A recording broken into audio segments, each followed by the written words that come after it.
तो आइए अब आपको दिखाते हैं विधानसभा में क्या कुछ हो रहा है। सीधे विधानसभा आपको लिए चलते हैं।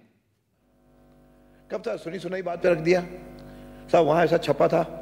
और उसकी गहराई में जाने का स्वभाव ये आज के यूथ में कम होता जा रहा है। सोशल मीडिया का जमाना है, जो कुछ हमने देखा तुरंत उस पर प्रतिक्रिया हमने कर दी, लेकिन उससे तथ्य कितने हैं उसके आधार पर यदि हम करेंगे, और साथ में जब तथ्यों के आधार पर हम लोग बोलना शुरू करते हैं तो मेरा विपक्ष क्या कह रहा है, मेरे पक्ष का कोई साथी भी क्या कह रहा है, उसको भी सुनना और सुनने के बाद उस पर गंभीरता से विचार करना। क्यों इसी के माध्यम से हम लोग एक सजग नागरिक भी बनेंगे और सजग नागरिक के साथ साथ संभावित जनप्रतिनिधि बनने का भी हमको एक अवसर है कि भविष्य में आप में से कोई एमएलए बनेगा, कोई एमपी बनेगा, कोई मिनिस्टर बनेगा, जिसके जो कुछ भी आगे क्षमता है, भाग्य है, मेहनत है, ये सारी बातों पे निर्भर करता है।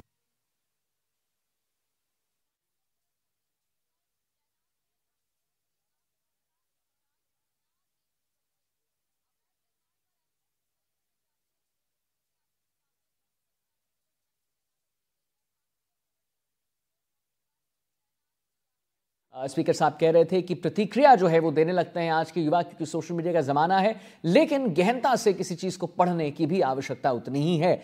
और स्पीकर वासुदेव देवनानी की पहल है, जहां पर आप देखिए कि कैसे यहां पर फिर तो जनप्रतिनिधियों की आवश्यकता नहीं है। जन भावनाओं को लेते हुए सरकार के मंत्री विपक्ष की बातों को भी साथ में लेते हुए उसके आधार पर यदि कोई नियम बंधन बनाएंगे, उससे जन को बहुत कुछ लाभ होगा। और कई बार विपक्षी यहाँ हैं, आप लोग तो आजकल हमारी भी विधानसभा की सारी कार्रवाई यूट्यूब पे आती है, आज भी इसका भी हो रहा है समाधान। लेकिन यूट्यूब पे जब प्रसारण हो रहा था तो देश प्रदेश की 8 करोड़ जनता उसको देखती है। तो हम जो बोल रहे हैं, हम जैसा व्यवहार कर रहे हैं, उस सबको भी जनता देखती है। इसीलिए विरोध प्रकट करने में भी शालीनता उसमें रहनी चाहिए।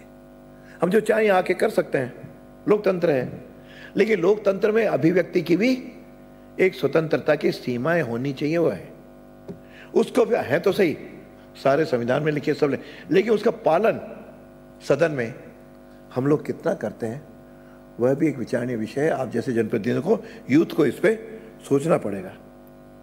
और पहले तो ये कुछ बातें ध्यान में रहती हैं, लेकिन दिनों दिन नए नए विषय भी पार्लियामेंट के सामने आते हैं। जैसे स्पीकर वासुदेव देवनानी की पहल लगातार आपको तस्वीरों में हम दिखा रहे हैं कि कैसे वो आज के युग की बात कर रहे हैं, सोशल मीडिया युग की बात कर रहे हैं। विधानसभा में युवा संसद चल रहा है और युवाओं को प्रोत्साहित करने की भी पहल यहां पर की जा रही है।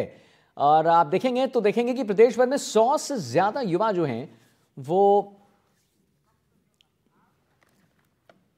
बहरहाल आगे बढ़ते हैं, वक्त हो गया सुर्खियों का, उस पर एक नजर डाल लेते हैं।